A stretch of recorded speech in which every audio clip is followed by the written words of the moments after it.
Pues bueno, mis hermanos, vamos a hacer una oración nuevamente, rápidamente. Si usted quiere sentarse o de pie, como usted guste, no hay problema. Vamos a orar. Gracias, bendito Dios, gracias Padre Santo, Señor, porque nos permites una vez más, Señor, estar aquí. Gracias, Señor, por este tiempo, Señor, que tuvimos de alabanza, Señor, de poder expresarnos, Señor, como esa gran familia que somos en ti, Padre. Gracias, Señor, por cada uno de mis hermanos, Señor, porque podemos expresar la unidad del cuerpo de Cristo, Señor, en cada uno de nosotros, bendito Dios. Y te pido, Señor, que ahora seas tú hablándonos, mi Dios, que seas tú poniendo en nosotros ese corazón de carne, ese corazón tierno, dispuesto a escuchar tu palabra, bendito Padre. Que seas tú hablándonos con amor, exhortándonos con amor si es necesario, para que tú puedas ser conocido de la manera en que tú quieres que te conozcamos, no bajo nuestros conceptos humanos, no bajo mi entendimiento, sino bajo la mente de Cristo, Señor. Gracias, Padre Santo. Te damos la gloria y la alabanza a ti en el nombre del Padre, en el nombre de Jesús. Amén.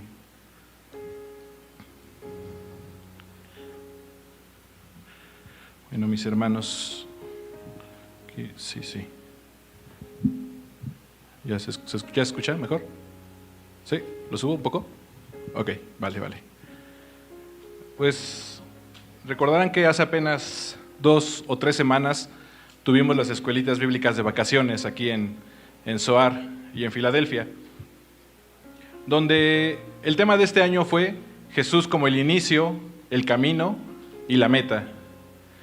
Porque Jesús se reveló a sí mismo como el camino, se reveló como la puerta angosta de entrada y también se reveló como el galardón celestial. Y la primera clase que los niños aprendieron fue revelación y sombra.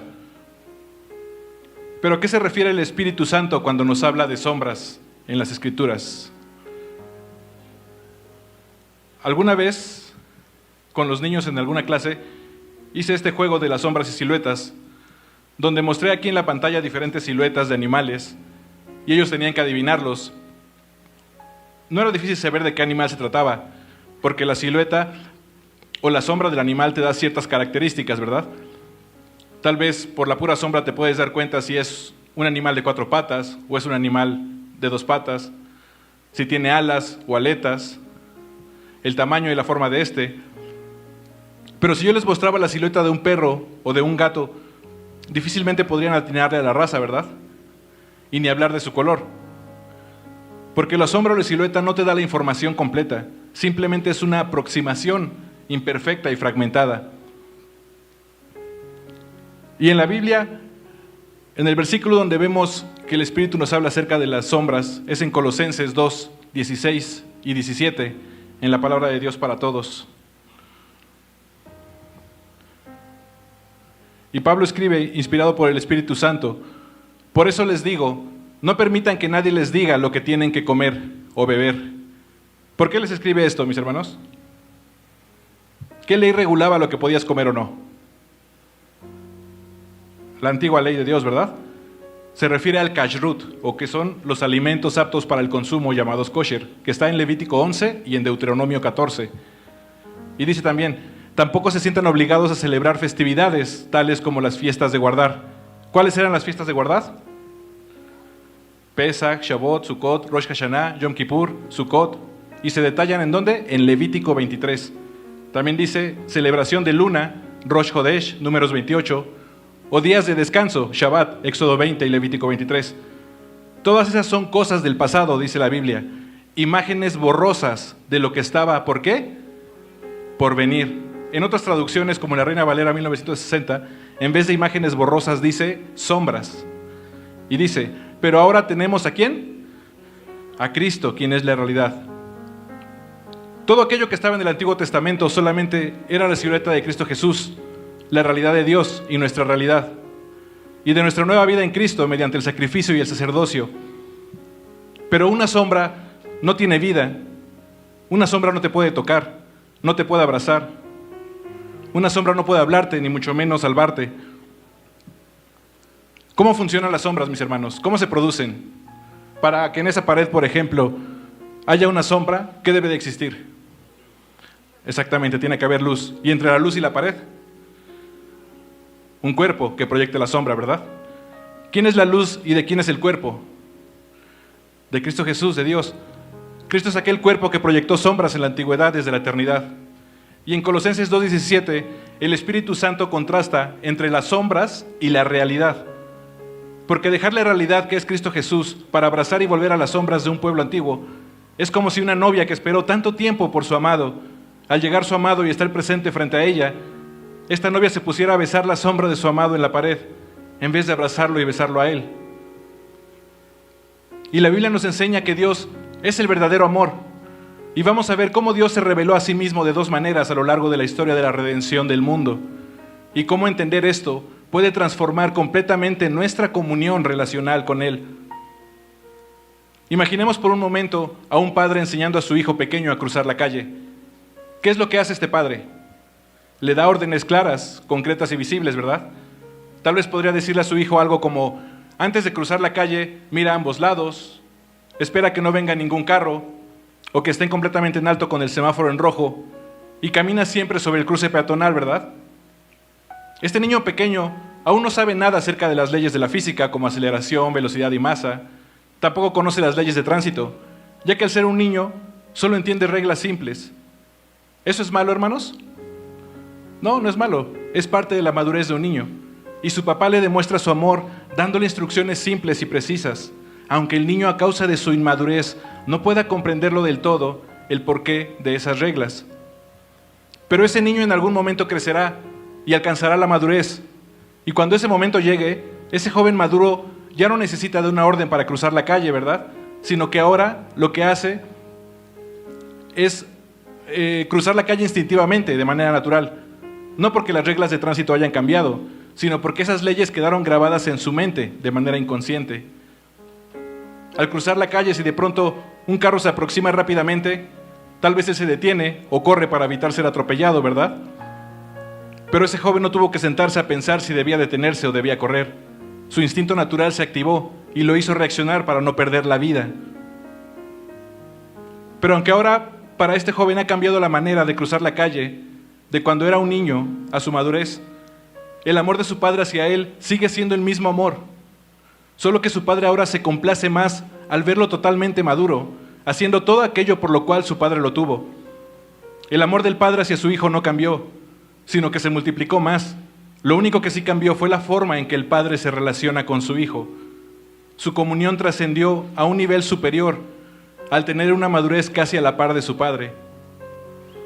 Y así, mis amados hermanos, es como nuestro Dios nos ha mostrado y revelado su amor con y en nosotros, su pueblo, a lo largo de su historia, que también es nuestra historia. El tema de hoy es el amor de Dios que trasciende de la ley a la gracia. Entonces, Dios nos amó primero cuando éramos niños espirituales, un pueblo recién salido de 400 años de esclavitud en Egipto. ¿Y nos dio qué? La ley. Instrucciones claras, instrucciones visibles y concretas, sombras, tipos y figuras, dice la Biblia, imágenes borrosas, dice Colosenses 2:17, proyectadas imperfectamente en fiestas, en leyes y ordenanzas. Era el amor del Padre disfrazado de reglas. Charo, ¿qué es la pedagogía infantil?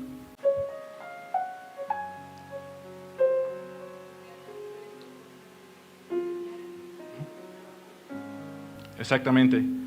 La pedagogía infantil es la rama de la pedagogía que estudia la educación, el desarrollo y la enseñanza de los niños, abarcando desde su nacimiento hasta el inicio de su adolescencia. La Biblia menciona dos tipos de niñez. Por una parte, nos pide ser como niños, porque nos habla de tener un corazón humilde, siempre presto para aprender, ¿verdad?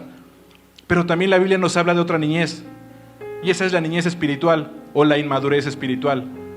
El Espíritu Santo en las Escrituras nos enseña que la antigua ley de Dios no era más que simple pedagogía infantil divina para un pueblo inmaduro, para un pueblo que acababa de nacer, para un pueblo que estaba separado de Dios, para un pueblo que estaba muerto espiritualmente, porque el Espíritu de Dios aún no habitaba en ellos como lo hace ahora en nosotros, los que somos hallados en Cristo.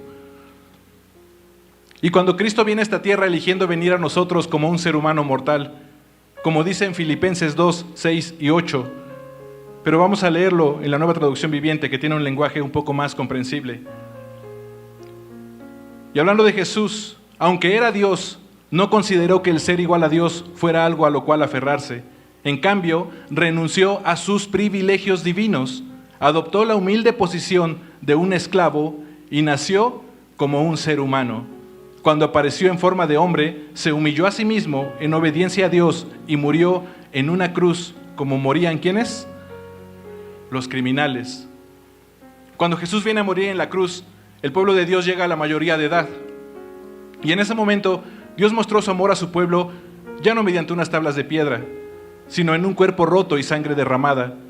Dios se reveló a sí mismo en Cristo Jesús, nuestro Señor. Hebreos 1:3 dice, y nos habla hablando de Jesucristo, el cual siendo el resplandor de su gloria y la imagen misma de Dios, quien sustenta todas las cosas con la palabra de su poder, habiendo efectuado la purificación de nuestros pecados por medio de sí mismo. La gracia, quien es Jesucristo, no vino a cambiar el amor de Dios mostrado en la antigua ley, sino que vino a revelarse a sí mismo en una cruz como el amor en su máxima expresión, a un pueblo que se había iniciado en la madurez, ya no en un juego de sombras como para los niños. Mis hermanos, preparémonos hoy para un gran viaje donde iremos desde el monte Sinaí hasta el monte Calvario, desde las sombras imperfectas hasta Cristo, la realidad y la sustancia misma de Dios.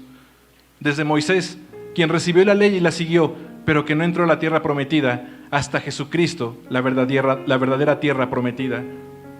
Desde la antigua ley hasta la incomparable y maravillosa gracia, desde un antiguo pacto imperfecto, porque fue hecho con simples hombres mortales, hasta el nuevo pacto perfecto, inquebrantable y eterno, porque fue hecho por Dios Padre con su propio Hijo, y firmado con su propia sangre, sellados y bautizados por el Espíritu Santo, y habitando en nosotros al estar en Cristo. Y Dios no ha cambiado, Él es inmutable. Hebreos 13:8 nos dice que Jesucristo es el mismo de ayer, de hoy y siempre, por los siglos de los siglos.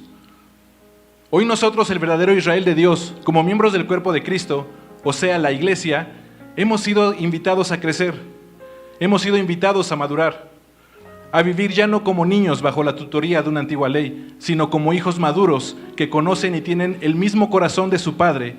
Por eso el Espíritu Santo en 2 de Pedro 3:18 dice, antes bien, creced, ¿en qué? En la gracia. ¿Quién es la gracia?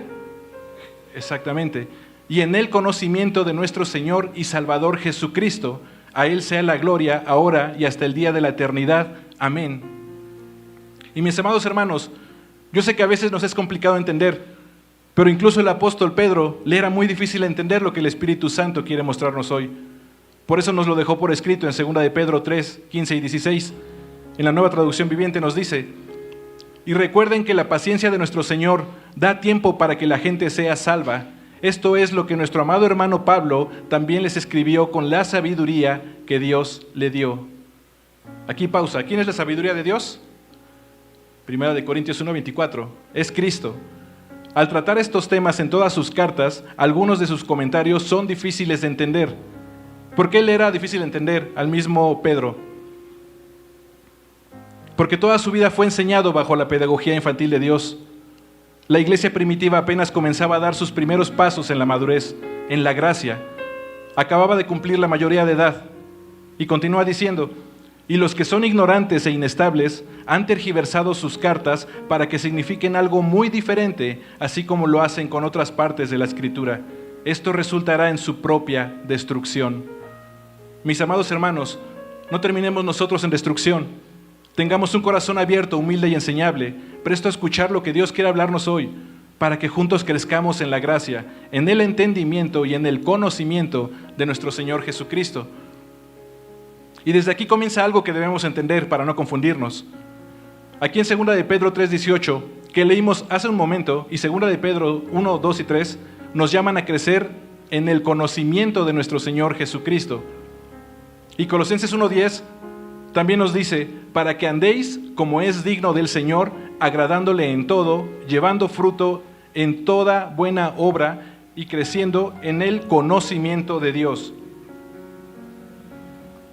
Efesios 1:17 también dice, para que el Dios de nuestro Señor Jesucristo, el Padre de gloria, os dé espíritu de sabiduría y de revelación en el conocimiento de Él.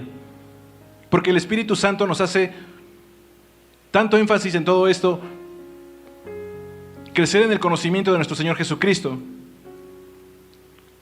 ¿Por qué, mis hermanos? ¿Por qué el Espíritu Santo nos pide crecer en el conocimiento de Cristo? Porque Cristo no vendrá por una iglesia inmadura, sino que Cristo regresará por una iglesia gloriosa y madura. Yo creo que cada padre y madre que se encuentra aquí, y quienes nos ven por streaming también, aman o amaron de una forma especial a sus hijos cuando estos eran bebés o cuando son niños, ¿no? Pero díganme ustedes, los que son padres, ¿qué prefieren? ¿Que sus hijos sean niños inmaduros y que dependan de ustedes toda la vida, que aún tengan que cambiarlos, llevarlos al baño, que tengan que darles su alimento en la boca? ¿O prefieren que alcance la madurez para que aunque usted ya no esté, ellos puedan continuar desarrollándose? ¿Prefieren que madure o no? Que maduren, ¿verdad? Dios quiere y espera lo mismo de nosotros, la iglesia. Dios quiere que seamos una iglesia madura para estar preparados para cuando Él vuelva por nosotros. Cristo solamente viene por una iglesia santa, por una iglesia pura, sin mancha y sin arruga, por una iglesia gloriosa, por una iglesia que vela, que permanece fiel y firme guardando la ley, guardando no la ley, sino únicamente la palabra de Dios. ¿Pero quién es la palabra de Dios o el Verbo encarnado? Es Jesucristo. Cristo viene por una iglesia madura y preparada para su regreso. Y Efesios 4, 13 y 15 dice, hasta que lleguemos a la unidad de la fe y del conocimiento del Hijo de Dios, a un varón perfecto, a la medida de la estatura, de la plenitud ¿de quién? De Cristo, para que ya no seamos, ¿qué? Niños fluctuantes.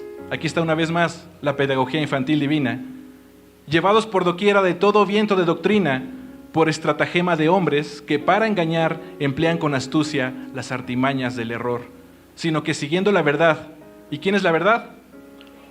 En amor crezcamos en todo en aquel que es la cabeza. Esto es, ¿quién? Cristo. Entonces aquí el Espíritu Santo nos llama a crecer en el conocimiento de Cristo. Pero miremos lo que dice este otro versículo en 1 Corintios 8, 1 y 3. Y dice, el conocimiento, ¿qué? Envanece, pero el amor edifica. Y si alguno se imagina que sabe algo, aún no sabe nada como debería saberlo. Pero si alguno ama a Dios, entonces es conocido por Él. Pero entonces, ¿qué pasó aquí, mis hermanos? Por un lado, el Espíritu Santo, a través de las Escrituras, nos llama a crecer en el conocimiento, pero por este otro lado también nos está diciendo que el conocimiento envanece. Entonces, ¿qué hacemos? ¿Crecemos o mejor no crecemos para no envanecernos? Para poder entender esta aparente contradicción, es necesario ir al original en griego. En este pasaje de 1 Corintios 8, 1 y 3, que acabamos de leer, donde dice que el conocimiento envanece, la palabra griega que usa el Espíritu Santo para conocimiento es gnosis. Esta palabra gnosis se refiere a un saber intelectual, teórico o a la acumulación o memorización de información y conceptos en nuestra mente humana, lo cual llena a las personas de orgullo y de arrogancia. En cambio, en los versículos que leímos antes acerca de crecer en el conocimiento de Cristo, en 2 de Pedro 3:18 o en Colosenses 1:10, no usa la palabra griega gnosis para conocimiento, sino que ahora emplea la palabra griega epignosis. Este otro término añade un prefijo que intensifica el significado de esta palabra y denota un conocimiento profundo, un conocimiento relacional, vivencial y transformador que proviene de una comunión íntima con nuestro Señor Jesús.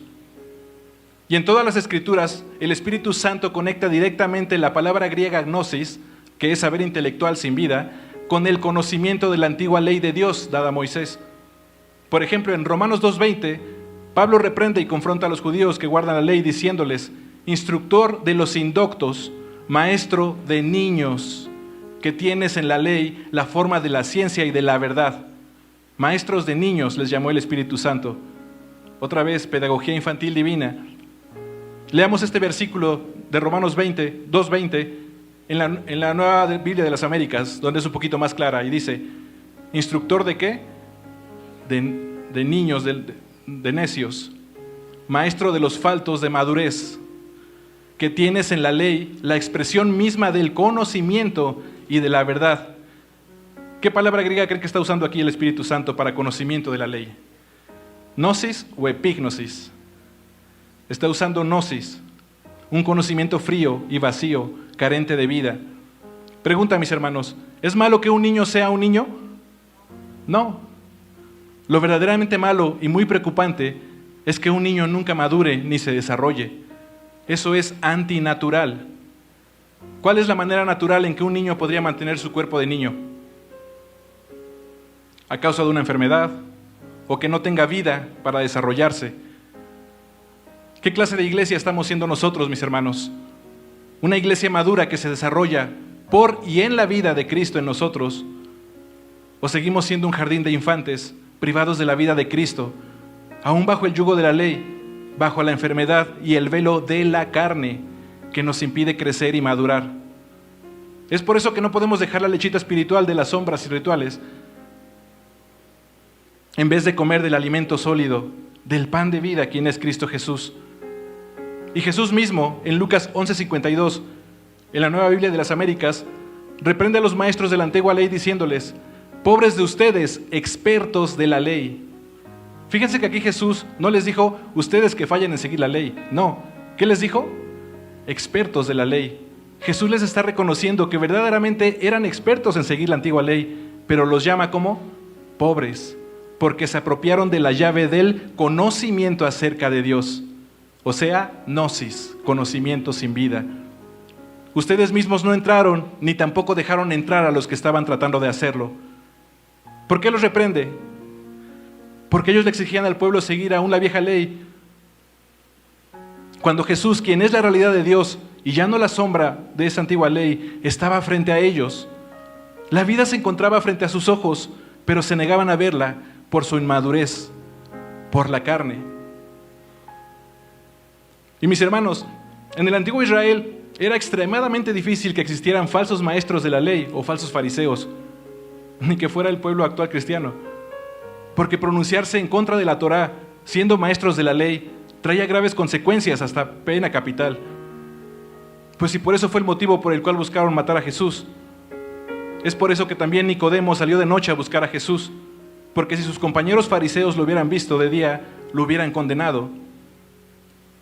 Jesús, Pablo, Pedro y Juan, Esteban, no confrontaban a falsos maestros de la ley, confrontaron a los más expertos de la antigua ley, incluso desafiaron la autoridad del Sanedrín, que era el tribunal supremo judío y que exigía seguir la ley al pie de la letra.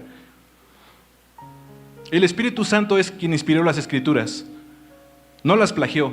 Cuando en la Biblia leemos acerca de la ley, no se refiere a otra ley, sino a su misma ley, la antigua ley de Dios dada a Moisés. La Biblia solo hace referencia a sí misma, a su misma ley. Entonces ya vimos que cuando el Espíritu Santo usa la palabra conocimiento, refiriéndose al conocimiento de la antigua ley de Dios, usa la palabra griega gnosis, porque en ella no hay vida, sino que hay muerte y maldición. Por eso en 2 Corintios 3:6, en la Nueva Traducción Viviente, nos dice que Dios Padre nos capacitó para que seamos, ¿qué? Ministros competentes de su nuevo pacto. Este no es un pacto de leyes escritas, sino del Espíritu. El antiguo pacto escrito termina ¿en qué? En muerte. Pero de acuerdo con el nuevo pacto, el Espíritu da ¿qué? Da vida, o sea, da epignosis. Entonces, cuando en el Nuevo Testamento leemos la palabra griega epignosis, significa conocimiento profundo. Es un conocimiento que transforma de adentro hacia afuera. En el Nuevo Testamento hay un versículo que nos habla sobre la antigua ley de Dios dada a Moisés, pero que sí usa la palabra griega epignosis, y está en Romanos 3:20. Pero no nos está hablando de conocer la ley, sino que nos habla de que por medio de la ley tuvimos conocimiento del pecado.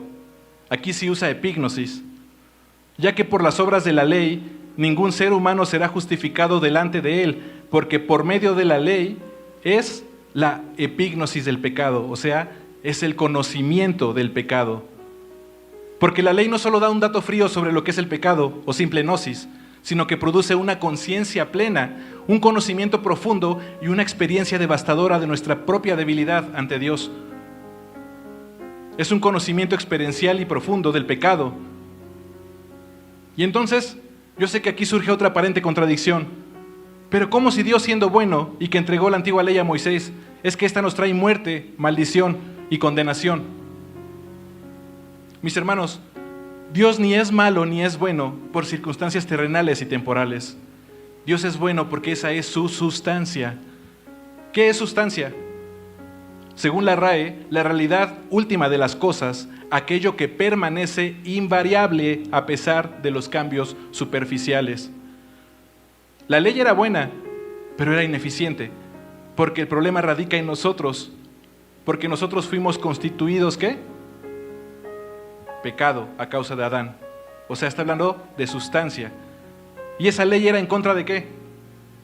Del pecado, nuestra sustancia inherente a nuestra vieja naturaleza. Imaginen que un día ustedes se ponen a limpiar cada rincón de su casa a profundidad y entonces terminan cubiertos de polvo y mugre. De pronto pasan frente al espejo y miran su reflejo y el espejo les muestra toda esa suciedad que llevan encima. Tal vez tienen telarañas en el cabello, la cara toda negra, la ropa llena de mugre. ¿Se enojarían ustedes con el espejo al verse sucios? No, ¿verdad? ¡Ay, espejo malvado! ¿Por qué me haces ver así? ¿O acaso el espejo es el culpable de la suciedad que llevas encima? Tampoco. El espejo solo te está mostrando tu condición. Ahora, si ustedes toman aquel espejo y se lo frotan en el cabello, se lo frotan en la cara y en la ropa, ¿se limpiarán de toda esa suciedad? No. El espejo solo sirve para mostrarnos qué tan sucio estamos, pero no sirve para limpiarnos. Y así fue la antigua ley de Dios, del antiguo pacto, un espejo bueno dado por un Dios perfecto para mostrarnos nuestra condición de pecado. Nos mostró que nosotros somos pecado, o sea, sustancia. ¿Y por qué 2 de Corintios 3:6 nos dice que la ley nos trae muerte? Porque la ley dictamina la sentencia contra el pecado. Romanos 6:23 dice que la paga del pecado, ¿qué es? Muerte. Dios, al darnos la ley por escrito, dictaminó que todo lo que sea pecado, o sea, nosotros incluidos, debía morir. Porque el pecado es una plaga. Betty, si un día llegas a tu casa y ves que está infestada de cucarachas, ¿qué harías? ¿Fumigas? ¿O las perdonarías? No, ¿verdad? Pero ¿qué pasa si entre todas esas cucarachas hay unas cucarachitas bebés así todas bonitas y chiquitas? ¿A esas las perdonas? No, ¿verdad? ¿Y qué pasa si hay cucarachas embarazadas? Bueno, más bien cucarachas con huevecillos. ¿Las perdonas? No, ¿verdad? También las exterminas, sin piedad alguna, porque se trata de una plaga que produce enfermedad y hasta muerte. Por eso la ley ordenaba matarnos, porque infestamos la creación buena y perfecta de Dios y la contaminamos. Toda la creación fue corrupta a causa del pecado, y el pecado somos nosotros. Si Dios destruyera el pecado, no quedaría ser humano en la tierra. ¿Pero por qué esta acción tan drástica? Porque el pecado se aprovecha de la ley. La carne se hace más fuerte con la ley. En Romanos 7:9, en la palabra de Dios para todos, Pablo lo explica así: antes yo vivía sin conocer la ley, pero cuando conocí el mandamiento de la ley, se despertó en mí el deseo ¿de qué? El deseo de pecar. ¿Quién es la verdadera culpable de que usted y yo tengamos ganas de hacer siempre lo malo? ¿Es el diablo? No. Ay, tristes demonios que me andan tentando, voy a hacerles guerra espiritual. No, mis hermanos, la única guerra espiritual de la cual el Espíritu Santo nos habla a través de las Escrituras es contra nosotros mismos, y lo puede encontrar en Romanos 7 y en Efesios 6. Y se llama guerra espiritual porque es nuestro espíritu ligado al Espíritu de Dios contra Jaciel, contra mí mismo, o sea, contra la carne. Nosotros somos los únicos culpables, pero siempre es más fácil negar la responsabilidad y echarle la culpa a un demonio o al diablo. Cuando nosotros conocemos la ley de Dios, nuestra naturaleza rebelde y caída desea en todo momento romperla. Eso es lo que produce el pecado, mis hermanos. Eso es la carne. Y en Gálatas 3:10, el Espíritu Santo nos dice: porque todos los que dependen de las obras de la ley están bajo ¿qué? Están bajo maldición.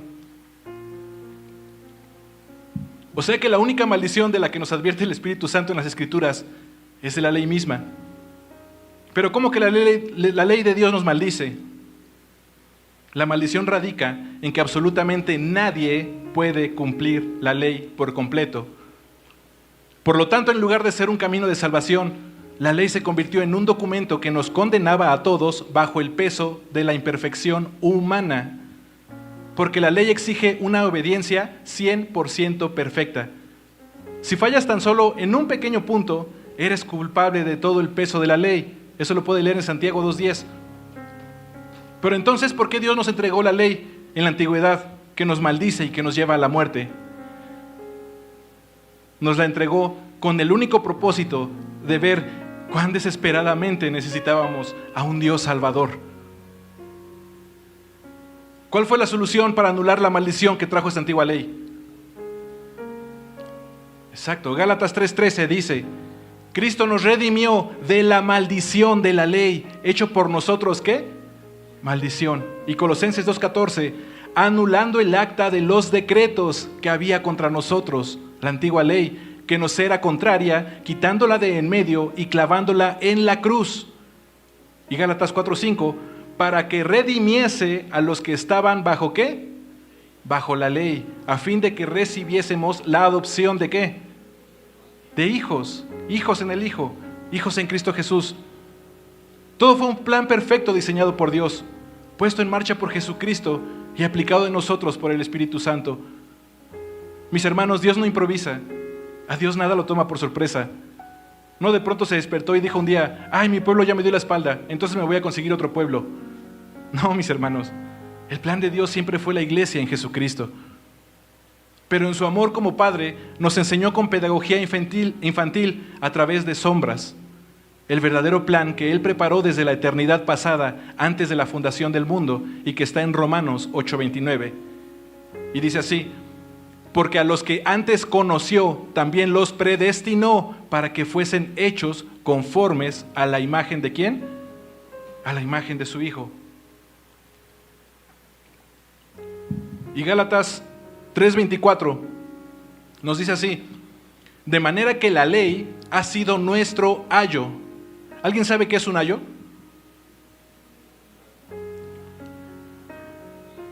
Exacto. La RAE define ayo como una persona que cuida, cría y educa a niños jóvenes en una casa principal. ¿Para quién es la ley? Para los niños espirituales, para los que aún son inmaduros. De manera que la ley ha sido nuestro ayo para llevarnos ¿a quién? A Cristo, a fin de que fuésemos justificados por la fe. Únicamente por la fe en Jesucristo, mis hermanos. Este fue el único propósito de la antigua ley. Simplemente fue la guardería. Pero ¿qué pasa cuando papá llega? La guardería ya no es necesaria. La guardería de la antigua ley ya no tiene ningún sentido, porque ahora papá Jesucristo nos ha reunido en Él. Dios no nos dejó abandonados en la guardería, mis hermanos, sino que nos recogió y nos reunió en Cristo Jesús. Por eso Pablo en 1 Corintios 13:11, recordando su vieja vida bajo la antigua ley, dice: cuando yo era niño, hablaba como niño, pensaba como niño y juzgaba como ¿qué? Como niño. Mas cuando ya fui hombre, dejé lo que era de niño. O sea, dejó la antigua ley. Un niño necesita de reglas externas muy claras. No toques esto, no toques aquello. Imaginémonos nosotros a un padre cargando a un bebé de 1 año, a su hijo. Y de pronto su hijo le da un fuerte manotazo en la cara a su papá. A papá le dolió el manotazo, pero al niño solo le causó gracia y lo repite un par de veces más. Y aunque el papá le diga: basta hijo, no me pegues, el niño ríe y continúa dándole manotazos en la cara a papá. Entonces el papá alza la voz y le agarra las manos, pero ahora ese niño de 1 año se enoja, hace berrinche y como ya no puede usar sus manos para pegarle, comienza a darle patadas a su papá. Esto es un comportamiento completamente normal, mis hermanos. No porque el niño planee ser malo, sino porque ese niño actúa de acuerdo a lo que es un niño de 1 año. El niño no conoce otra forma de operar. Pero ahora imaginemos que tiempo después este niño madura y cumple su mayoría de edad. Y ahora a este joven no le pasa ni por la cabeza llegar con su papá y darle un manotazo en la cara, ¿verdad? ¿Por qué? ¿Porque se acordó de aquella orden que le dio su papá cuando el niño tenía 1 año? No. ¿No le pega a su papá porque es un hijo obediente? Podría ser, pero tampoco. ¿O acaso el hijo le dice, papá, ¿no te pego porque obedezco aquella orden que me diste cuando tenía 1 año? No, le dice, papá, yo jamás te pegaría porque te amo. Nunca, pero nunca te pegaría o haría algo que te dañe o que te cause dolor, porque el simple hecho de imaginarlo me destroza completamente el corazón. Un niño que intenta obedecer a su papá siempre va a fallar por más que se esfuerce. ¿Por qué? Por su inmadurez. En cambio, el hijo que ha madurado ya no camina por el simple peso de una orden, sino porque conoce el corazón de su padre. Su respuesta hacia él ya no es por deber, sino que es el resultado natural de su amor. Ahora ese joven maduro vive para honrar su comunión con su padre. Y en Gálatas 4, Pablo explica que mientras el heredero es niño, no se diferencia en nada de un esclavo y está bajo un tutor o un ayo, o sea, la antigua ley. Pero al madurar, este heredero ahora recibe la posición de hijo. Y no nos confundamos, mis hermanos. Fidelidad no es lo mismo que simple obediencia. Porque cuando se exige obediencia, uno obedece por temor a las consecuencias de no cumplir el mandato. Pero la fidelidad es amor, y en el amor no hay temor. Primera de Juan 4:18 dice, en el amor no hay temor, sino que el perfecto amor echa fuera el temor, porque el temor lleva en sí castigo. ¿Qué pasa si no obedeces la ley? Hay castigo. De donde el que teme no ha sido, ¿qué? Perfeccionado en el amor. ¿Y quién es el amor? Dios es amor. ¿Se dan cuenta cómo la Biblia nos enseña que el temor es intrínseco a la ley? O sea que el temor es propio de la naturaleza de la ley. Están ligados y no se pueden separar. Pablo en Romanos 8:15, en la Nueva Biblia de las Américas, compara la antigua ley contra vivir en Cristo y escribe, pues ustedes no han recibido un espíritu de esclavitud para volver otra vez ¿a dónde? Al temor. La función primaria de la ley fue establecer una norma y señalar el castigo si no la cumplías. Haz esto y vivirás, pero si no lo cumples, morirás. Levítico 26 y Deuteronomio 28 hablan acerca de las consecuencias de no obedecer la ley. Y por eso Hebreos 12:21 dice que tan terrible era lo que se veía en el monte Sinaí que Moisés dijo, estoy espantado y temblando. Eso produce la ley, mis hermanos, miedo y terror. Si te apuntan con un arma en la cabeza y te piden la cartera, ¿vas a obedecer? Por supuesto que sí, pero no porque ames al delincuente, ¿verdad? Sino por miedo. La ley permite gloriarse en uno mismo. Yo guardo los mandamientos, yo tengo dones, yo oro 3 horas todas las madrugadas, yo leo la Biblia, pero eso es religiosidad. ¿Qué es la religiosidad? Orgullo pseudo espiritual, vanidad. Porque puedo medir mi santidad artificial y compararme con otros para sentirme superior. Pero la gracia nos despoja de todo orgullo, porque yo no tengo nada que aportar u ofrecer. Incluso yo mismo soy el obstáculo. Cualquier obra mía, por muy buena que sea y por muy espiritual que parezca, puede ir en contra de la voluntad de Dios. Mi propia justicia y mis mejores obras son trapos de inmundicia para Dios. Jaciel es mi enemigo número 1, no el diablo. La ley te da una falsa sensación de control. Es más fácil intentar cumplir con una lista de haz esto y no hagas aquello, que vivir una verdadera dependencia del Espíritu, confiando en la obra consumada de Cristo. La ley puede modificar el comportamiento externo, pero es por temor. Pero la ley no puede cambiar el corazón, mis hermanos. Eso solamente el Espíritu Santo lo logra en nosotros. Y no es por nosotros, lo hace fluyendo desde la gracia de Cristo. Y la manera en que lo hace no es fortaleciéndonos, sino ¿qué? Debilitándonos. Porque su poder se perfecciona ¿en qué? En mi debilidad. Y solo así puede transformarnos de adentro hacia afuera para que la profecía de Ezequiel se cumpliese. Ezequiel 36, 26 y 27, la Nueva Traducción Viviente dice, les daré un corazón nuevo y pondré un espíritu nuevo dentro de ustedes. Les quitaré ese terco corazón de piedra y les daré un corazón tierno y receptivo. Pondré mi espíritu en ustedes para que sigan mis decretos y se aseguren de obedecer, ¿qué? Mis ordenanzas. Cada vez que el Espíritu Santo nos habla a través de las Escrituras y nos dice cosas como obedecer, amar o guardar sus decretos, sus ordenanzas, sus estatutos, preceptos, caminos, mandamientos, leyes, enseñanzas y palabra, ¿a quién se está refiriendo? A Cristo Jesús, porque Él es el Verbo encarnado. Y Jesús dijo, el Espíritu Santo solo les dará testimonio de mí, porque Él solo habla de mí. Entonces el Espíritu Santo, quien inspiró todas las Escrituras, siempre ha estado hablando de Jesucristo. En todos esos conceptos era simple pedagogía infantil que nos estaba preparando a la realidad de Dios. Eran simples sombras borrosas e imperfectas de la verdadera palabra de Dios. Cada libro en la Biblia, cada capítulo, cada versículo y cada letra grita un solo nombre: Cristo Jesús, el Dios Todopoderoso. Y el Salmo 119 es un hermoso poema dirigido a la ley de Dios, a la Torá. Pero todo ese salmo es el resumen del ministerio de Jesucristo en la tierra. Describe a un hombre que ama, medita y cumple la ley de Dios sin pecado alguno. Habla de ser perseguido, rechazado y humillado, y habla de las delicias y dulzura de cumplir la voluntad de Dios. ¿Y qué es lo que Jesús decía?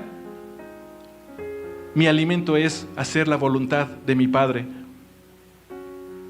Y entonces, mis hermanos, ahora entendiendo y conociendo que la antigua ley de Dios fue entregada a un pueblo de niños inmaduros, ¿ustedes creen que Jesús vino a la tierra a seguir esta ley?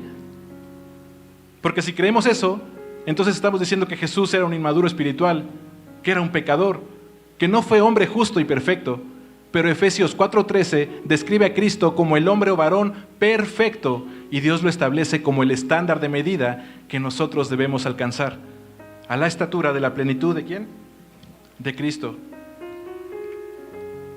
Y aquí, mis hermanos, es donde surge la gran confusión y el tropezadero de tantos. En Mateo 5:17, en la Nueva Versión Internacional, Jesús dice: no piensen que he venido a anular la ley o a los profetas. No he venido a anularlos, sino a darles cumplimiento. Entonces te dicen, ya ves, Jesús mismo dijo que no vino a abolir, sino que vino a cumplir con la ley. Pero en los evangelios sinópticos leemos cosas muy distintas. Vemos a Jesús tocando y sanando leprosos cuando Levítico 5 prohíbe tocar cosa inmunda y Levítico 13 establece a los leprosos como inmundos. Vemos a Jesús haciendo la mayoría de milagros en sábado cuando Éxodo 20 prohibía toda obra en sábado. Vemos a Jesús perdonando a la mujer sorprendida en adulterio cuando Levítico 20 exigía su muerte. Vemos a Jesús tocando un ataúd y resucitando muertos cuando Números 19 declara inmundo tocar muertos y ataúdes. Vemos a Jesús dejándose tocar por la mujer con flujo de sangre cuando Levítico 15 declara inmundo todo lo que ella toque. Entre muchos otros ejemplos más, mis hermanos, que no voy a mencionar porque no nos alcanza el tiempo. Pero quiero ir a Mateo 5, donde pasa algo que hace Jesús que era revolucionario para aquel tiempo. 6 veces pronuncia: oísteis que fue dicho, citando la antigua ley de Dios. Pero inmediatamente después de citar la ley, Jesús pronunció 6 veces: pero ahora yo les digo. Esto demuestra que Jesucristo no estaba bajo la ley, mis hermanos, sino que Jesucristo está por encima de la ley. Jesús no está simplemente interpretando la ley, está legislando con autoridad divina. Pero yo os digo, es una declaración de su deidad y de su divinidad. Absolutamente nadie se atrevía a hablar así en Israel, ya que todos los profetas y mensajeros de parte de Dios decían: así dice el Señor. Pero aquí Jesús legisla y dice: ahora yo les digo. Él es más grande que Moisés, Él es más grande que la ley, mis hermanos. Pero Jesús fue aún más allá y dice en Marcos 7, 18 y 19, en la Nueva Traducción Viviente: ustedes tampoco entienden, preguntó. ¿No se dan cuenta de que la comida que introducen en su cuerpo no puede contaminarlos? La comida no entra en su corazón, solo pasa a través del estómago y luego termina en la cloaca. Al decir eso, declaró que toda clase de comida es aceptable. ¿A quién? A los ojos de Dios. Jesús declaró limpios todos los alimentos. Esto es una revocación directa de las leyes alimenticias de Levítico 11. Jesús, siendo el creador y quien sustenta todas las cosas con la palabra de su poder, declaró puro lo que la ley declaraba impuro. Jesús no vino a cumplir o seguir esa vieja ley que Él mismo escribió con su dedo. Jesús vino a darle cumplimiento definitivo, porque el propósito de la ley fue ser un ayo que nos condujera a Cristo. Y Cristo, al estar presente terrenalmente, la ley había cumplido su propósito: conducirnos y señalarlo simplemente a Él. Seguir y cumplir son dos conceptos muy diferentes que el derecho legal nos puede ayudar a entender con tres conceptos de derecho. El primero es el supuesto jurídico cumplido. Cuando el supuesto de hecho se agota o se cumple de forma definitiva, la consecuencia jurídica desaparece. También está la derogación orgánica o tácita. La nueva norma es tan superior, completa y avanzada que la anterior queda nula y sin efecto automáticamente. Y tercero tenemos la abrogación por sustitución de régimen. Es el cambio total de un sistema jurídico por otro superior y definitivo. Al llegar un nuevo régimen, el anterior pierde su vigencia. Y en Mateo 17 vemos todavía algo mucho más revelador, mis hermanos. Mateo 17 nos narra la transfiguración, donde vemos a Jesús, a Moisés y a Elías. ¿Moisés representa a quién? ¿A qué? A la ley. ¿Y Elías qué representa? A los profetas. De pronto en Mateo 17:5, la voz de Dios irrumpe los cielos y pronuncia: este es mi Hijo amado, en quien tengo complacencia. A él oíd. Entonces los discípulos se postraron sobre su rostro, muertos de miedo. Pero en el versículo 8 dice, y pongan mucha atención: y alzando ellos los ojos, a nadie vieron, sino a Jesús solo. Este relato tiene un profundo significado, mis hermanos. La voz del Padre no dijo: escuchen a Moisés, quien representa la ley. No dijo: escuchen a Elías, quien representa a los profetas. Dios Padre dijo: escuchen a mi Hijo.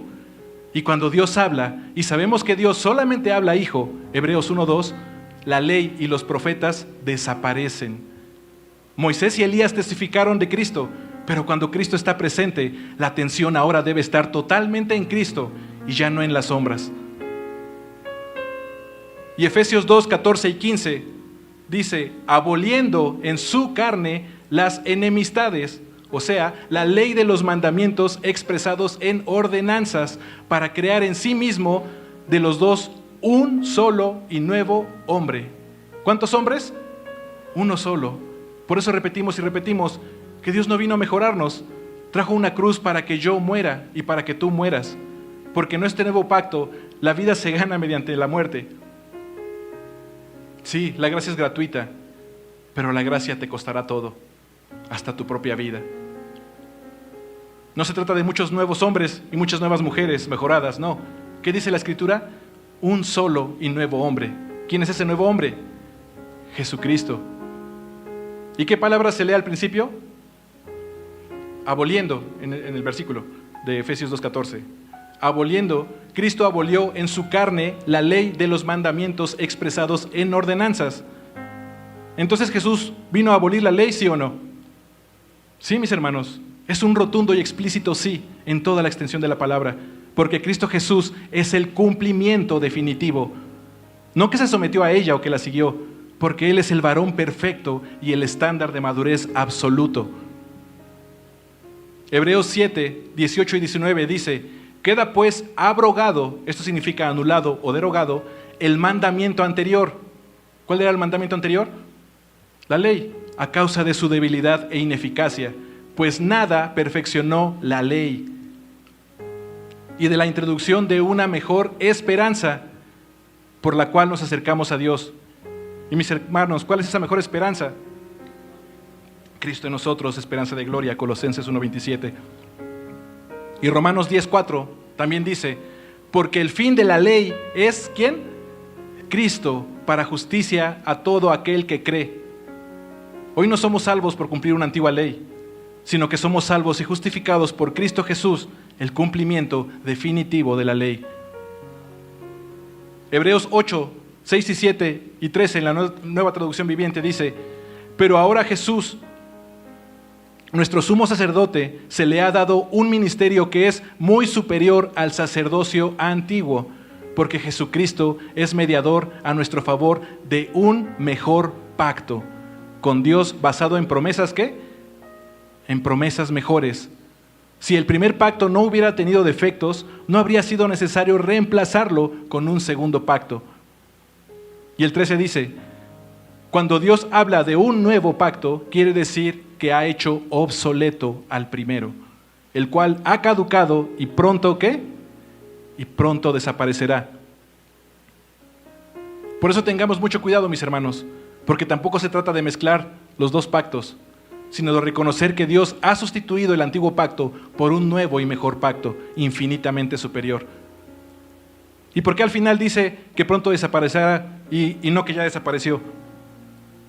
Porque la antigua ley aún sigue vigente, pero para los muertos espirituales, para los inmaduros, para los necios, para todo aquel que está fuera de la gracia, de quienes están fuera de Cristo. Primera de Timoteo 1, versículo 8 al 11 dice: pero sabemos que la ley es buena si uno la usa legítimamente, pero conociendo esto, que la ley no fue dada para el justo, sino ¿para quién fue dada? Para transgresores, desobedientes, impíos, pecadores, irreverentes, profanos, parricidas, matricidas, homicidas, fornicarios, sodomitas, secuestradores, mentirosos, perjuros, y para cuanto se oponga ¿a qué? A la sana doctrina, según el glorioso evangelio del Dios bendito. El verdadero y único evangelio de Cristo, mis hermanos. Pero incluso en la antigua ley también estaba escrito esto. Deuteronomio 22, 9 al 11 dice: no sembrarás tu viña con semillas diversas, no sea que se pierda todo, tanto la semilla que sembraste como el fruto de la viña. Si mezclas semillas en la viña, todo se pierde, tanto la semilla como el fruto. Y esto es exactamente lo que Pablo, inspirado por el Espíritu Santo, advierte en Gálatas 5, del 2 al 4. Si mezclas la circuncisión, o sea la ley, con la fe en Cristo, o sea la gracia, de Cristo os desligasteis, de la gracia habéis caído. La Nueva Traducción Viviente dice: pues si ustedes pretenden hacerse justos ante Dios por cumplir la ley, han quedado separados de Cristo, han caído de la gracia de Dios. Mis hermanos, si mezclamos ambos pactos, todo se pierde. El antiguo pacto decía: no ararás con buey y con asno juntamente, no vestirás ropa de lana y lino juntamente. El Espíritu Santo desde la ley advirtió el no mezclar la antigua ley con la gracia, porque están en lados opuestos de la cruz. Una mata a la otra. No puede servir a dos señores, dice la Biblia. Lo que el enemigo realmente quiere es que volvamos a aquella antigua ley y siga usando la misma vieja trampa que usó con Adán y Eva, porque él es muy efectiva y le funciona muy bien. El enemigo nos confunde intentando ocultar lo que ya somos y lo que ya tenemos. A Eva le dijo: come de este árbol y serás como Dios, cuando Eva ya era imagen y semejanza de Dios. Hoy el enemigo una vez más quiere voltear nuestra mirada a la vieja ley, cuando Cristo ya está en nosotros. Satanás es el más interesado en volvernos a las sombras, porque él quiere mantenernos en tinieblas para que no andemos en la luz admirable de Cristo. Satanás quiere regresarnos a las sombras de las fiestas antiguas para que no nos gocemos ni celebremos la victoria que tenemos en Cristo. Quiere que nos esforcemos con todas nuestras fuerzas para que no sea Dios obrando a través de nosotros.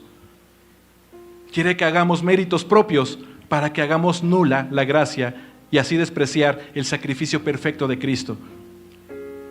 Nos engaña haciéndonos creer que debemos cumplir y obedecer la antigua ley por nosotros mismos para no vivir en Cristo Jesús, quien es el cumplimiento definitivo de la ley.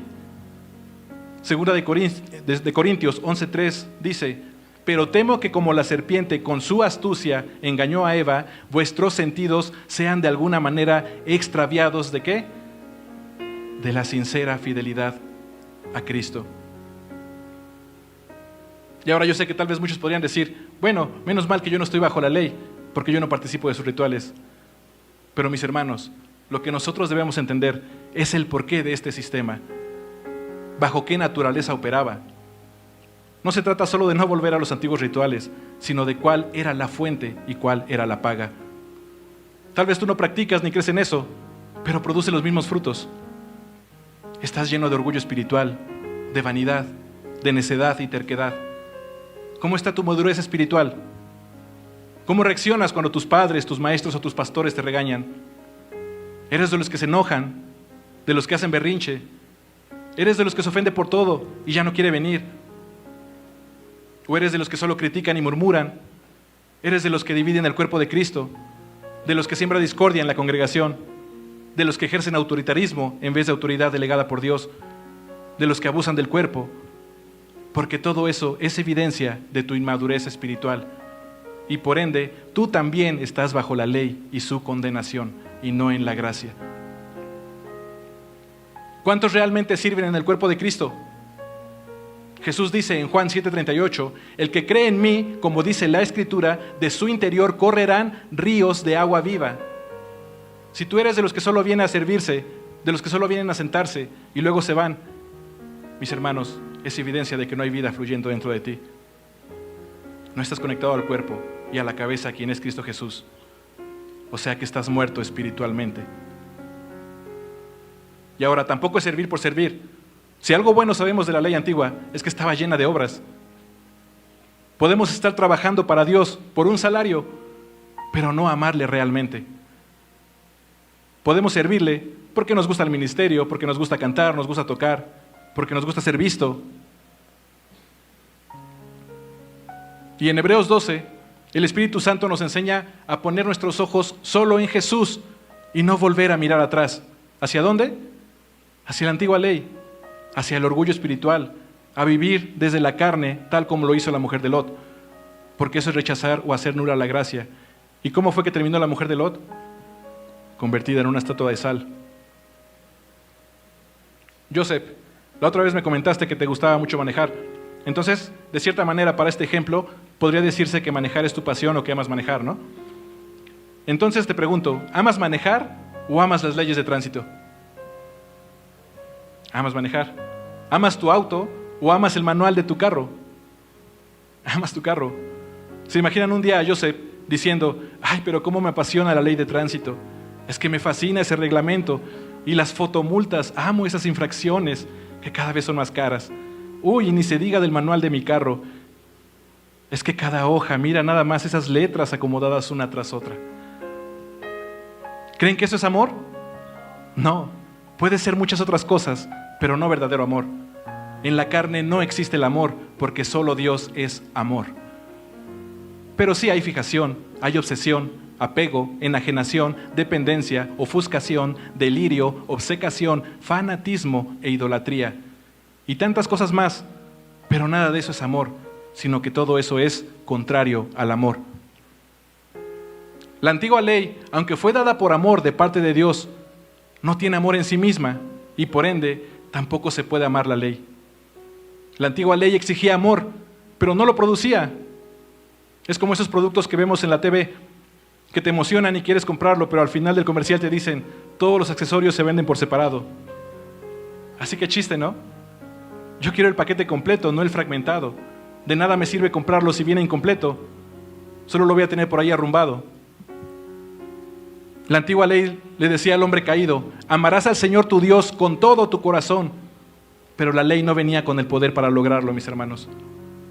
La ley nos exigía lo que la carne no puede pagar. Mis hermanos, nadie puede amar a Dios. Jaciel no puede amar a Dios, sino que lo desafía en todo momento, porque el hombre natural está enemistado con Dios. Recuerden, se trata de sustancia. Habla de una naturaleza. Somos naturalezas opuestas. Si ahora nosotros podemos realmente amar a Dios, es por la medida de Cristo que habita en cada uno de nosotros, que ama al Padre y que hace solo su voluntad. ¿Puedes seguir la ley? Bueno, puedes intentar obedecer la ley, obedecer en la carne, pero no puedes amar. Cualquier cosa parecida al amor bajo ese pacto es idolatría, porque cualquier cosa que toma el lugar de Cristo es idolatría, mis hermanos, pero nunca amor verdadero.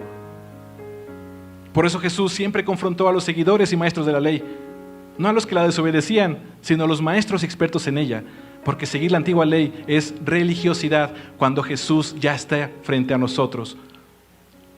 Pero ahora nosotros podemos caer en algo muchísimo peor, mis hermanos. Seguir en esa antigua ley, no cuando Jesús está frente a nosotros, sino cuando Jesús ahora, ¿dónde está? En nosotros, o que debería de estarlo. Y a eso el Espíritu Santo le llama hacer nula la gracia. Si la ley, si los mandamientos hubieran sido suficientes para nosotros, ¿para qué Dios se tomó la molestia de venir a morir a este mundo? Pudo haberse ahorrado tanto dolor y sufrimiento, ¿o no, mis hermanos? Pero Dios solo estaba preparando el camino para el verdadero regalo, el mejor regalo que nos pudo dar. Es como cuando hacemos una compra en línea, en Amazon, en Shein, Temu, en TikTok, o donde ustedes quieran. Pagamos y nos llega un correo que dice: felicidades, has completado tu pedido. Pero aún no te llega lo que compraste, ¿o sí? ¿Se imaginan ustedes emocionarse tanto solo por ese correo, a tal grado que cuando toquen a tu puerta, pero ahora para que te entreguen tu pedido digas: no, gracias, ya tengo mi correo de confirmación? Pues no, ¿verdad?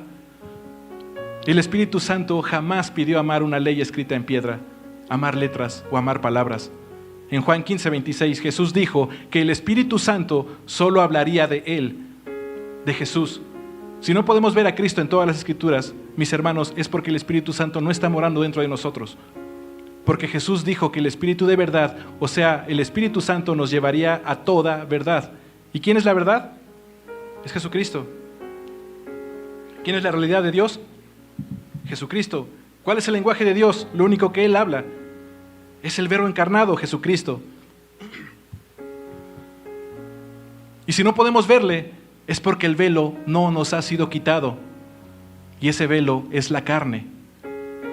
Y la carne se empodera con la ley. Mientras Jesús estuvo aquí en la tierra como un ser humano, tuvo discípulos, les habló mediante enseñanzas, pero aún así nunca nadie le entendió. ¿Pero cómo es que voy a nacer de nuevo? ¿Acaso debo volver al vientre de mi madre? ¿Pero cómo vas a darme tú agua para beber si no traes un balde para sacar agua del pozo? ¿Cómo dice este que vamos a comer de su cuerpo? Ay, Señor, que de ninguna manera esto te acontezca. Antes de que Jesús naciera como ser humano en este mundo, se mostró a nosotros mediante sombras imperfectas. Cuando Jesús nació y vivió con nosotros en esta tierra, se mostró a nosotros mediante enseñanzas y parábolas que absolutamente nadie entendió. Pero Jesús, al resucitar y ascender a los cielos y habitar ya no con nosotros, sino en nosotros, Él ya nos impartió a nosotros como una enseñanza o como enseñanzas. Cristo Jesús ahora se impartió a nosotros como vida. La misma vida de Dios está ahora en nosotros, los que estamos en Cristo. ¿Y por qué es que ahora nosotros sí podemos entender realmente lo que las Escrituras nos dicen o las parábolas de Jesús dicen?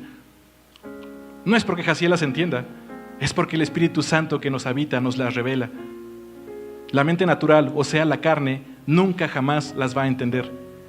Y por eso Dios nos dio una bendita solución, la mente de Cristo. Pero esta no se tiene si no permanecemos crucificados todos los días, mis hermanos. Nosotros no aprendemos a ser como Cristo, nosotros aprendemos Cristo desde Cristo.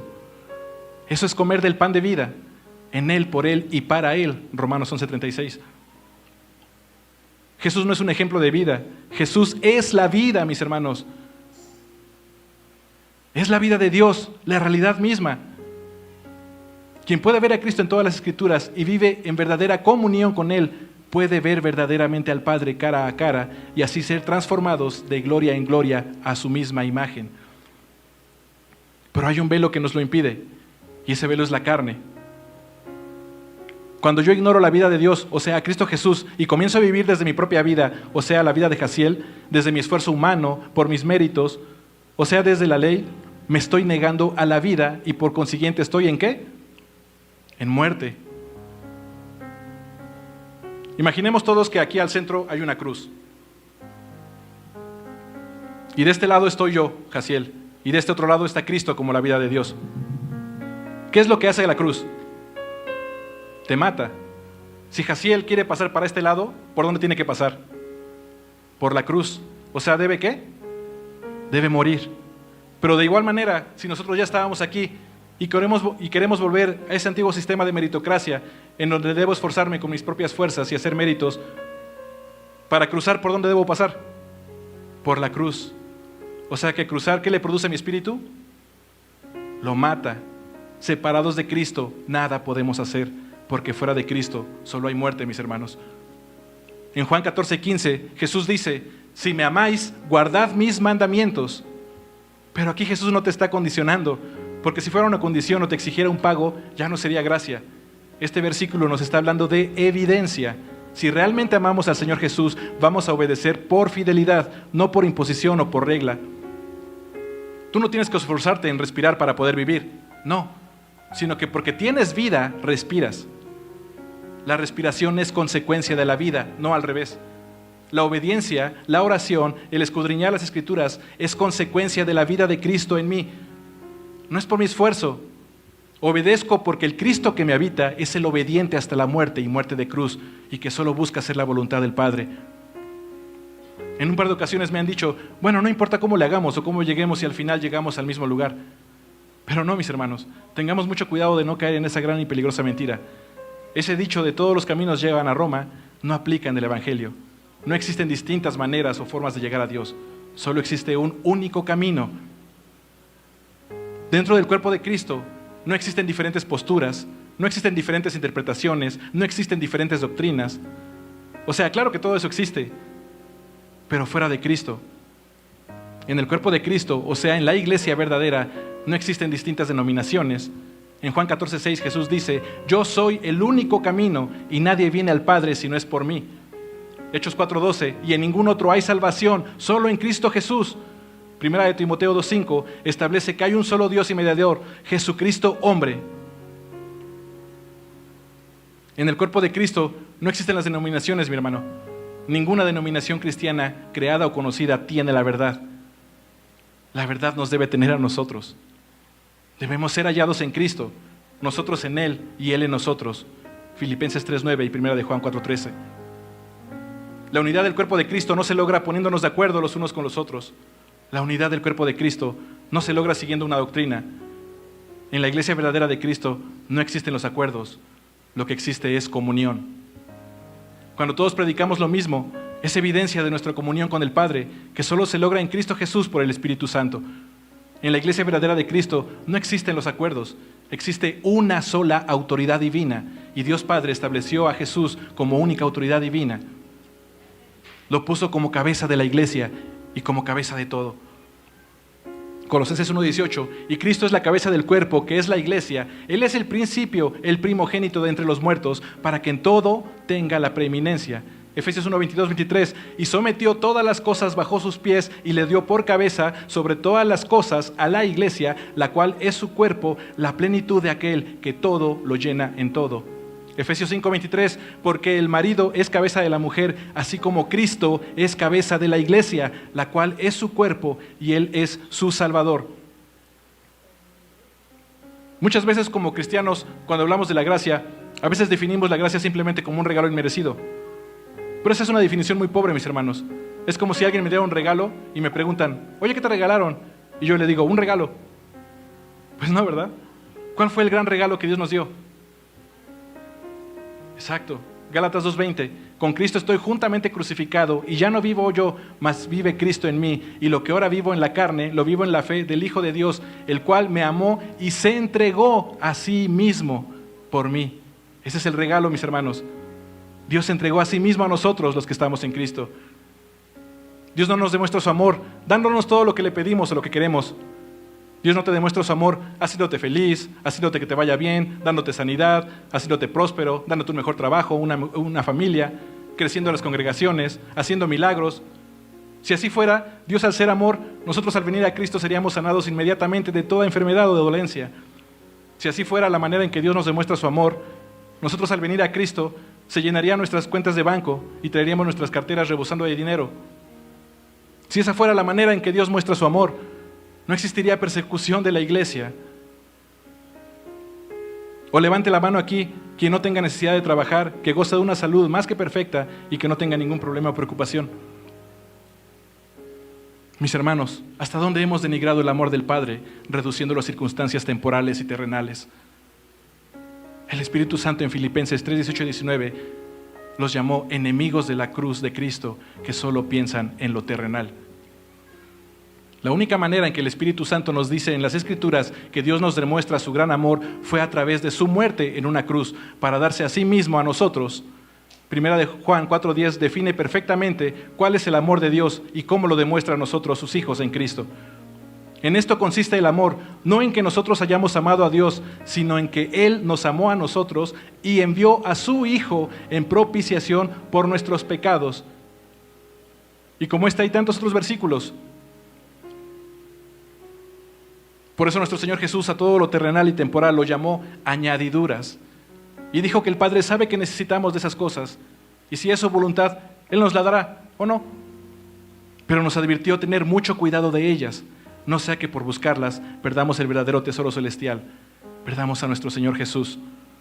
Por eso en Marcos 10:23 Jesús dice: cuán difícilmente entrarán en el reino de Dios los que tienen riquezas. ¿Cuál es tu riqueza en esta tierra, mi hermano? ¿Qué es aquello que le pides y le pides y le pides a Dios todo el tiempo? Que no sea más de Él mismo. Hemos reducido a Dios a un genio de la lámpara que solo está para cumplir mis deseos y caprichos, en vez de pedirle que nos muestre cuál es su voluntad para cada circunstancia. Por eso es que hasta la fecha, entre el pueblo de Dios, aún hay tantos bajo aquella vieja ley, porque en ese sistema Dios daba premiecitos. Por eso es que muchos han regresado a las sombras, porque no quieren perder sus privilegios. Pero ¿cuáles privilegios? Si el único y verdadero privilegio es pertenecer a Cristo. Cristo es el gran tesoro y es la perla de gran precio de Mateo 13. ¿Y ustedes saben qué dice el Espíritu Santo sobre cuál es nuestro privilegio en este nuevo pacto? Está en Filipenses 1:29 y dice: pues a ustedes se les dio no solo el privilegio de confiar en Cristo, sino también el privilegio de sufrir por Él. En la antigua ley, Dios tenía que ofrecerte pequeños premios sin valor para que obedecieras, pero en la gracia, Romanos 12:1 dice que ahora nosotros presentamos nuestros cuerpos en sacrificio vivo, santo y agradable a Dios. Ya no existen los rituales, ahora es tomar la cruz. Ese es nuestro culto racional. La única manera de ganar a Cristo, que es el galardón celestial de Mateo 5:12, y ser hallados en Él y Él en nosotros, es tomando la cruz todos los días para que ya no viva yo, sino que Cristo viva en mí. ¿A quiénes tienes que ofrecerles algo para que te obedezcan? A los niños. Tiende tu cama. No quiero. Bueno, entonces no hay dulce para ti. No, sí quiero. Y lo hace. ¿Eso es amor o es conveniencia? Es conveniencia, es carne, es inmadurez espiritual. ¿Es malo ser un niño?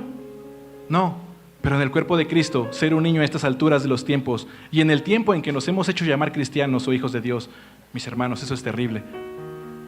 Porque Cristo Jesús viene pronto por una iglesia gloriosa y madura, no por niños inmaduros que permanecen en las sombras de la ley, esperando que Dios resuelva todas mis circunstancias terrenales. Nosotros no somos de este mundo, nosotros pertenecemos a otro reino, y Cristo Jesús se presentó como el reino de Dios en Lucas 11:20, Lucas 17:21 y Mateo 12:28, y el reino de Dios es eterno. Cristo es el alfa y la omega, el principio y el fin, el que es y que era y que ha de venir, el Dios todopoderoso. Cuando somos jóvenes en la fe, creemos que la vida cristiana es obedecer un manual de reglas para que Dios no se enoje.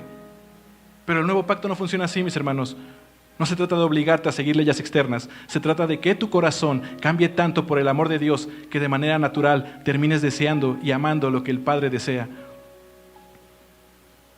El Espíritu Santo en las Escrituras no nos pide obediencia fría a una lista de reglas, nos pide amar verdaderamente a Dios, porque si realmente lo amas, serás fiel a su voluntad. Y ese verdadero amor es el amor de Cristo hacia el Padre que fluye a través del Espíritu Santo en nosotros. Mi amado hermano, yo no soy nadie para juzgarte si has vivido o vives bajo la ley, pero ahora permite que la ley cumpla su verdadero propósito, por la cual Dios la entregó a su pueblo en el pasado, y que como buen ayo, que como buen tutor, puesto por Dios, te conduzca a Cristo, para que en Él puedas experimentar su plenitud, para que en Él puedas experimentar el verdadero día de reposo, el Señor del día de reposo mismo. No te estoy invitando a pecar. La gracia no es una excusa barata para continuar pecando. La gracia verdadera es una persona. La gracia es Jesucristo y en Él tenemos el poder divino para no pecar más. Ríndete a la gracia y deja de luchar contra lo que tú nunca vas a poder vencer. Permite que sea Jesucristo quien lo haga por ti. La obediencia que nace de la gracia es más profunda, pero es más costosa, porque tienes que negarte a todo lo que quieres, a todo lo que sientes, a todo lo que crees y a todo lo que eres para abrazar la vida de Cristo. Pero aún así es más gloriosa que cualquier obediencia legalista, porque la obediencia legalista dice, no mato porque la ley me lo prohíbe, pero la obediencia en la gracia dice, amo a mi hermano y amo su vida, ¿cómo podría yo arrebatársela? La antigua ley controlaba la mano, pero la gracia transforma el corazón. No te estoy invitando a desobedecer a Dios. El Espíritu Santo nos está mostrando que en las Escrituras hay dos tipos de obediencia. Una que Dios rechaza y otra que Dios acepta. La ofrenda de Caín y de Abel. La obediencia que Dios rechaza es la obediencia del hombre natural, el fruto del campo. Cualquier ser humano separado de Dios puede obedecer, y es por eso que existen 4.200 religiones en el mundo y 47.300 denominaciones cristianas, con adeptos fervientes y obedientes a sus propias leyes y preceptos. Pero la obediencia que Dios acepta y ama es el sacrificio de Abel, del Cordero. Es la obediencia de aquel que se hizo obediente hasta la muerte y muerte de cruz, y que sube como olor fragante al Padre por el rico y delicioso aroma de su Hijo Jesucristo. Mi hermano, tampoco te estoy invitando a ser un anarquista o transgresor de la ley. Al declarar que no estamos bajo la ley de Moisés, no estamos diciendo, entonces no hay reglas y todo se vale. No, sino que la Escritura enseña que ocurrió un cambio de ley y un cambio de pacto. Y en 1 Corintios 9, 20, 21, Pablo hace 3 afirmaciones. 1, no estoy bajo la ley, o sea, la antigua ley de Moisés. 2, no estoy sin la ley de Dios, o sea, que no soy un rebelde sin reglas. Y 3, ahora estoy bajo la ley de Cristo. Esa es una ley superior, una ley viva. No es que nos hayamos quedado sin una guía moral, sino que trascendimos a un estándar infinitamente superior. La vida de Cristo, hasta alcanzar la medida de su estatura, mis hermanos. Gálatas 6:2 dice, sobrellevad los unos las cargas de los otros y cumplid así la ley de Cristo. Mis amados hermanos, esto es amor en acción. No es una lista de 613 mandamientos, ni siquiera es una lista de 10. Es una sola ley, amar como Cristo nos amó. Y Jesús mismo la instituye en Juan 13:34. Un mandamiento nuevo os doy, que os améis unos a otros, como yo os he amado, que también os améis unos a otros. Jesús no nos dijo, ahí les va un mandamiento más. No, dice un nuevo mandato. No es una repetición de Levítico 19:18. Es un nivel infinitamente superior, como yo os he amado. El estándar ya no es tu amor propio, sino el amor sacrificial de Cristo, que da la vida por quienes ama. Muy difícil, ¿no? Para nosotros es imposible. Pero 2 Corintios 5:14 nos dice que el amor de Cristo nos impulsa. Así que mi hermano, no confíes en tu capacidad de amar. Confía en aquel que nos amó primero y que nos reunió en una familia en Él. 1 Juan 3:23 y 24. Y esto es su mandamiento. 1, que creamos en el nombre de su Hijo Jesucristo. Y 2, que nos amemos unos a otros como nos lo ha mandado. Y el que guarda sus mandamientos permanece en Dios y Dios en él. Y 1 Corintios 13:1 dice, si yo hablase lenguas humanas y angélicas y no tengo amor, vengo a ser como metal que resuena o címbalo que retiñe. Mis hermanos, yo y ustedes podemos predicar la gracia más pura, con los mejores versículos, con la exégesis más precisa y exacta, pero si no nos amamos entre nosotros, no somos nada. La verdad sin amor no es la verdad de Dios, porque Dios es amor. En la semana, mi hermano Isra me compartió un versículo que yo no tenía en mi radar y que explotó en mi cabeza confirmando este mensaje. Está en Romanos 13:10 y dice, el amor no hace mal al prójimo, así que el cumplimiento de la ley es el amor. Mis hermanos, pregunta, y si verdaderamente lo creen, quiero que la respondan. ¿Quién es el cumplimiento de la ley? Jesucristo. Jesucristo es Dios y Él es el amor, mis hermanos. El amor no hace mal al prójimo, así que el cumplimiento de la ley es el amor.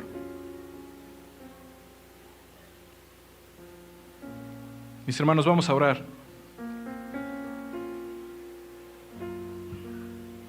Pídele al Señor que Él sea hablándote más.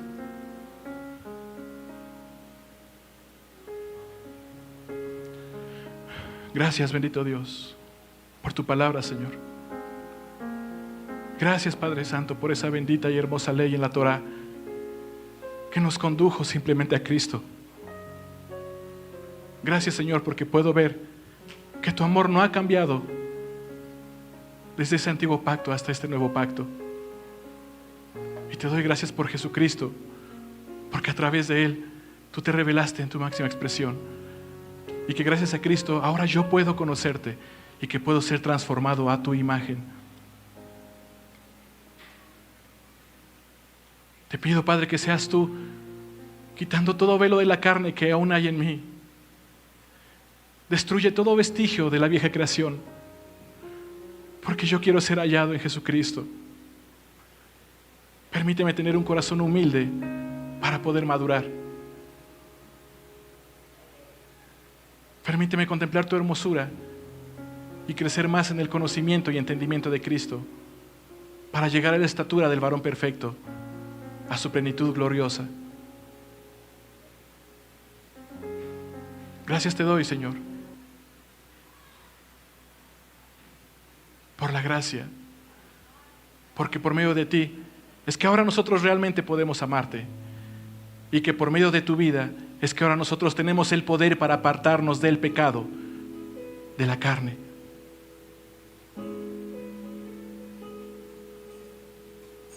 Gracias, bendito Dios, porque tú has tenido misericordia de nosotros y cada vez nos enseñas y te revelas más a nosotros de la manera en que tú quieres que te conozcamos y no de la manera en que nosotros queríamos conocerte.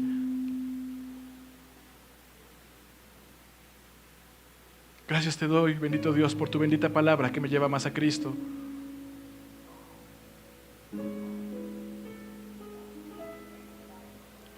Gracias te doy por cada uno de mis hermanos. Y ayúdame a poder expresar ese amor que tú diste por mí a ellos.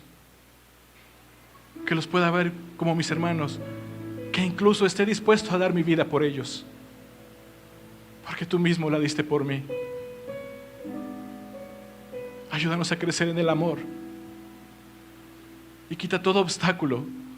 O sea, quítame a mí de en medio.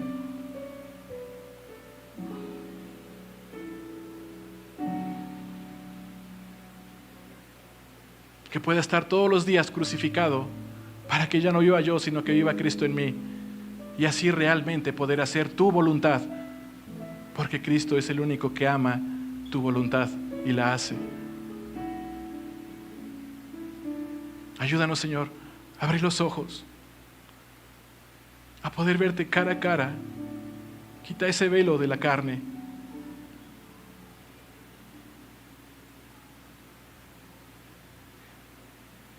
Gracias, Padre, por tu bendita presencia en mí. Gracias, Señor, porque sé que ahora ya no tengo que esforzarme por méritos, sino que ahora me esfuerzo en la gracia. Y esforzarnos en la gracia es rendirnos a nosotros para que Cristo sea obrando a través de nosotros. Queremos ser instrumentos vivos en tus manos, no servidores que hacen lo que quieren, sino instrumentos diseñados para hacer lo que tú nos mandaste a hacer. Perdónanos, Padre, si por nuestra culpa hemos sido tropiezo, si hemos sido un obstáculo y hemos construido donde tú no quieres edificar. Y que se nos sea revelado cada vez más y más ese plano del templo del cual le mostraste a Moisés en el monte Sinaí, el cual simplemente era el cuerpo de nuestro Señor Jesús.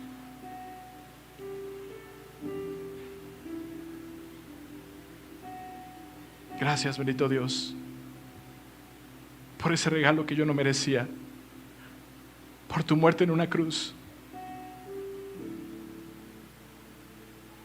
Y por el Espíritu Santo que ahora me habita y que me revela cada vez más de ti. Sigue creciendo en nosotros y que no seamos más nosotros, Señor, sino que seamos la expresión viva de tu Hijo Jesucristo.